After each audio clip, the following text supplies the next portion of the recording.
It's Tara. So, uh, okay. My last video was just catching up recently. This video I wanted to make about back in 2019, where I left off from the jungle. So, um,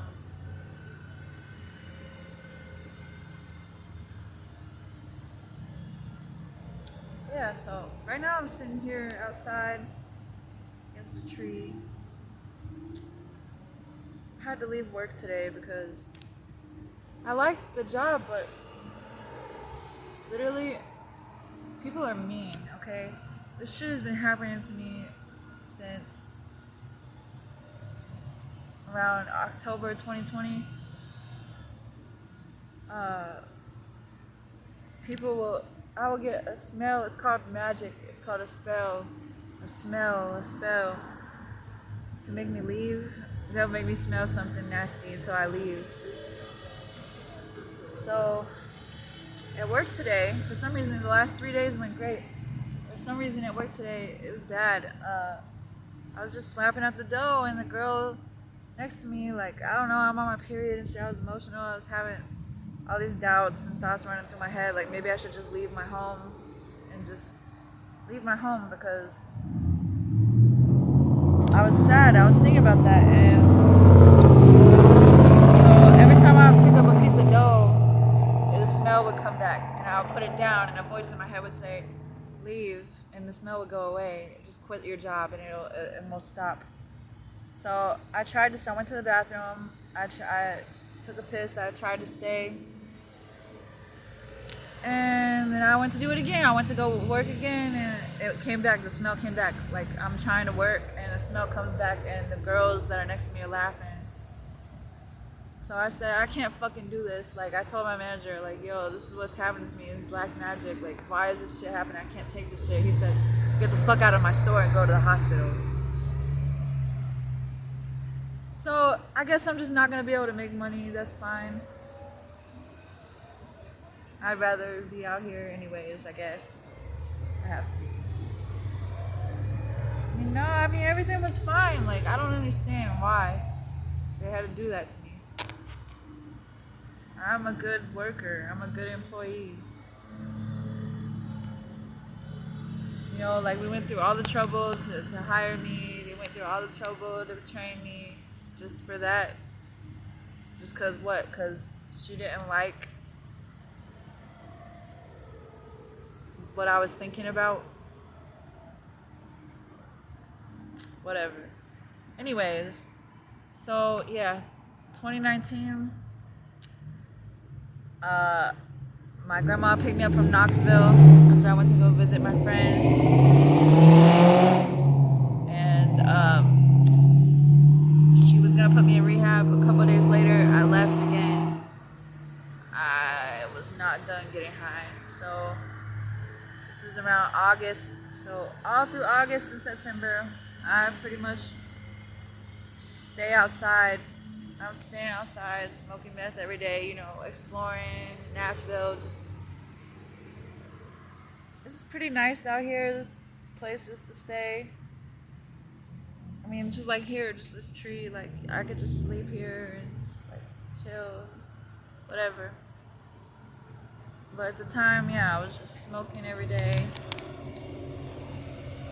I had a friend in an apartment I would go stay with sometimes, like I probably stayed there like a few days total, but we couldn't get along because when I would smoke meth, I could only stay for so long before everything would spin on me.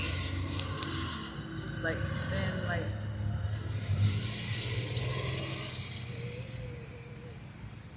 I don't know. It's like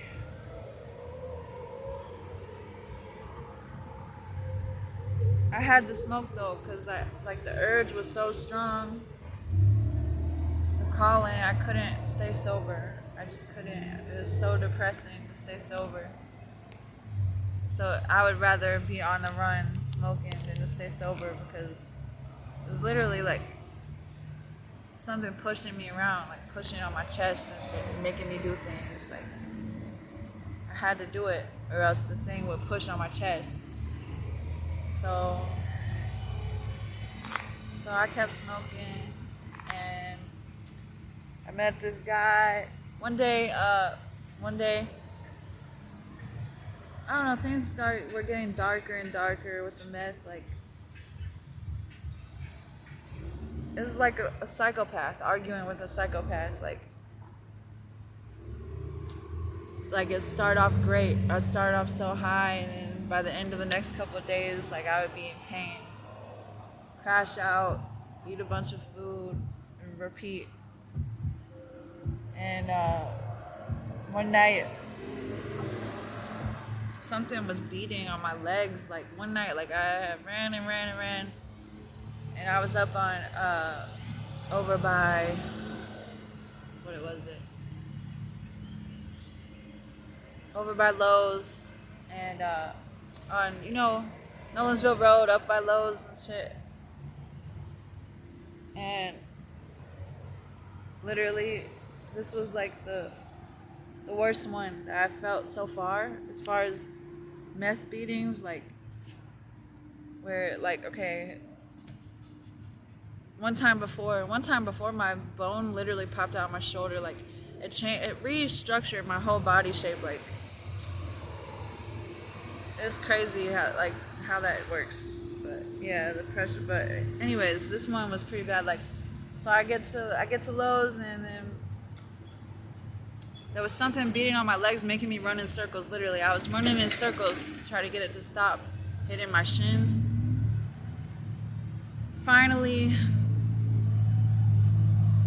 it got a little bit better to where I could lay down. Like I laid down, but it was still fucking with me. And then this guy pulls up in a van, and he's like, I've seen you. Like, do you need somewhere to sleep? You can sleep in my van tonight. He's like, I work right over here at this pizza place down the road, but I sleep in my van every night here. I was like, sure, why not? So I got in the van, and the pain went away. It stopped. Like he pretty much stopped it. So we became friends, and I would stay in his van.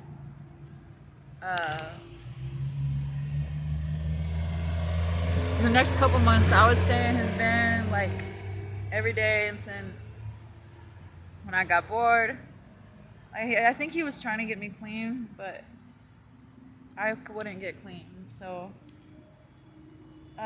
he looked literally exactly like Abraham Lincoln. Like it was weird. He looked just like Abraham Lincoln. He was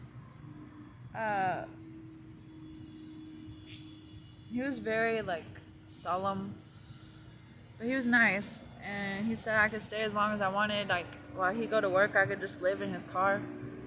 But I didn't want to just live in the car all the time. And like he said I'll get you whatever you need and shit. Like whatever you need, I got it. But I just wanted the drugs, so I had to get it myself. So I would still go out prostituting and get my drugs, and that went on for August, September, and about halfway through October, things were getting real crazy around here. Like, so literally all I had all my stuff in his van, or just like a few outfits, and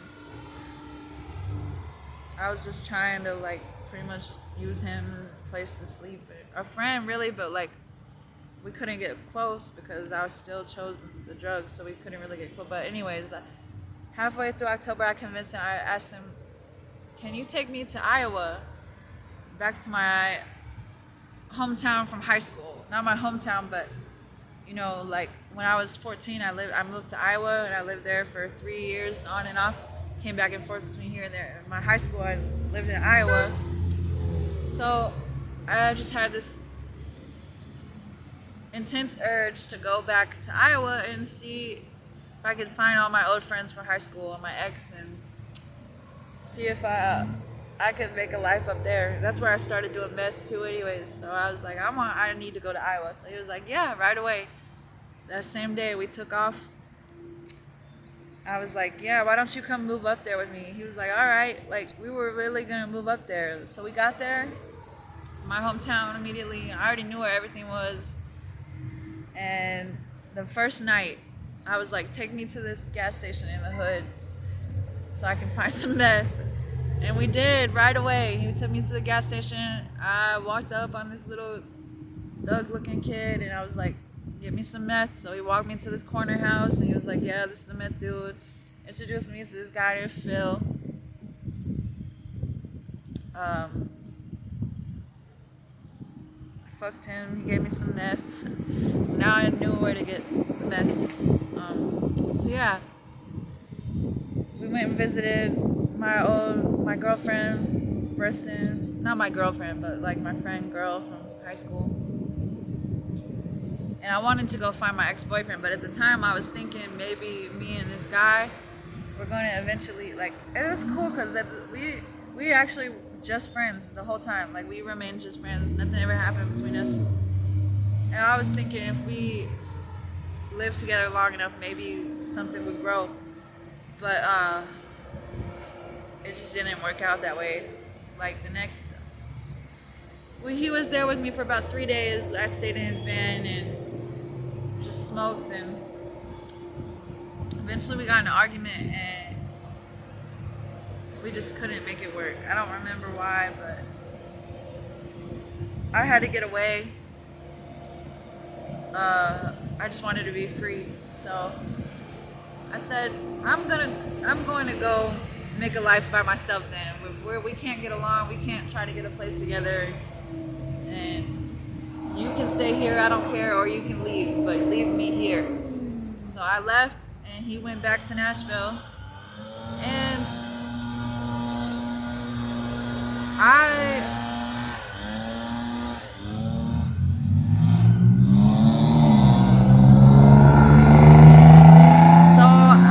stayed homeless for, let's see, all the shit that I did in Iowa, that it was about a month and a half.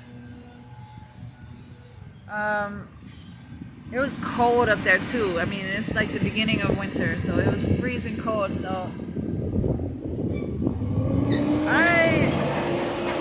the only people that I found from my past, all the people I knew moved away. I mean, I wandered around for about 2 weeks. I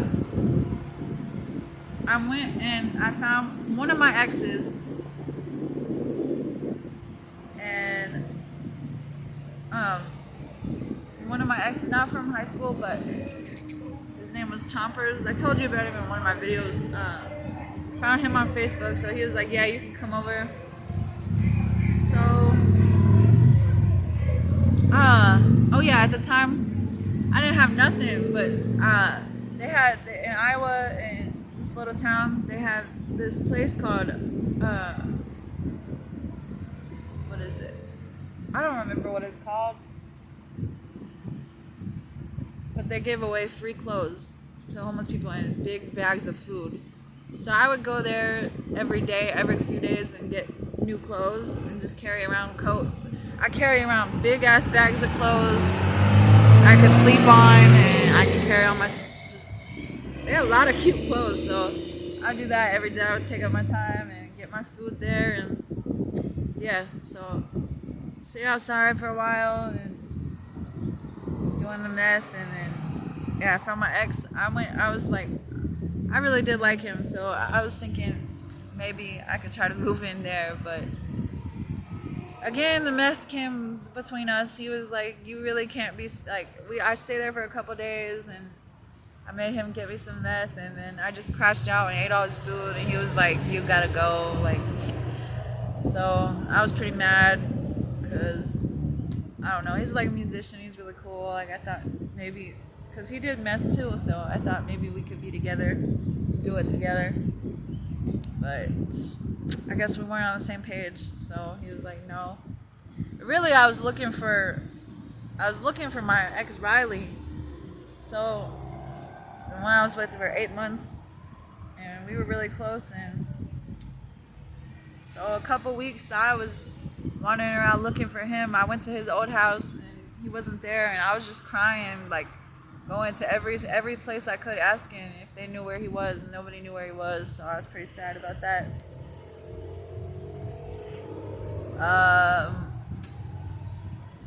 I mean, I seen one of my other old friends, but she had a kid now and she didn't want to be around me, like, cause I was just doing the meth. She didn't want to be around me. So every like once in a while, like not like here, like I could get picked up every 5 minutes. Every 5 minutes, if I wanted to get in the car with somebody would pick me up. There, it wasn't so common. Like, you know, it'd be like a couple times a day somebody would pick me up, you know. People out gave me food. Everybody does meth there, like a lot of people. So I had it. I mean, every day. Cause oh yeah, I couldn't remember where Phil lived. That guy that I had met the first day. I couldn't remember where he went, so I was getting it other places, other homeless people, and I went and stayed at the shelter, women's shelter, for like a one night. And they had this real fancy library downtown. I would go hang out at the library sometimes and wander around for days. And I would meet people and I would chill with them for a few hours, and I'd have to get away because it's just too crazy for me. Like, you know. Eventually, I don't know. I mean, everybody there was pretty nice. I wish we could have became closer, but couldn't. So, one day I was laying in the church next to the library where they give away free food. I was just taking a nap there, eating, and some guy that looked exactly like Charles Manson literally came in there. He was like, "Come on." Like, he already knew me. He was like, "Come on, come with me. We're going to do this." So we ended up going to a gas station. He was like, "I'm going to steal some candy bars." He stole some candy bars. And for some reason, I got in an argument with the lady at the gas station while he was doing that. I can't remember. I was just standing there. She was like, "You can't just stand here and buy nothing." So I ended up yelling at her, calling her a fucking cunt and a bitch. I was coming down and I was not in a good mood. So I went outside crying because I lost the guy that, because he was like, "Yeah, we're going to go get high. We got to go do this job and then we'll get high. But first go to the gas station." So I started walking after she kicked me out, and I assumed that we were going to split apart. So I started crying, and then luckily he came up after me. He was like, "Nah, we're still on." So he was like, "We're going to go stay in this abandoned house full of stuff and just chill here for a while until my friend comes home." So we went to this abandoned house, tons of clothes and shit. Ended up sleeping for a while, organized some of the stuff there for some reason. I don't know. It was crazy. So I helped him organize some stuff. Then I picked out a bag of clothes and we went and sat at Hardee's for a couple hours. And then he was like, "Oh yeah, okay, so we're going to my friend's house. They finally got the meth." So we went and it was this trap house. It was really cool. Upstairs, it was like old people, his family and shit. But it was like, he was like this tall redheaded dude. And down in the basement, it was like art all over the wall. He was a painter. He had like a lot of art and clothes and stuff. And it was a cool ass house. And there was a lot of people there. A lot of people getting high and in and out. And he was a drug dealer. So I took a shower and got high right away, and then that first night, and then I met this girl, and she was like, "Why don't you come with me down the street to my friend's house?"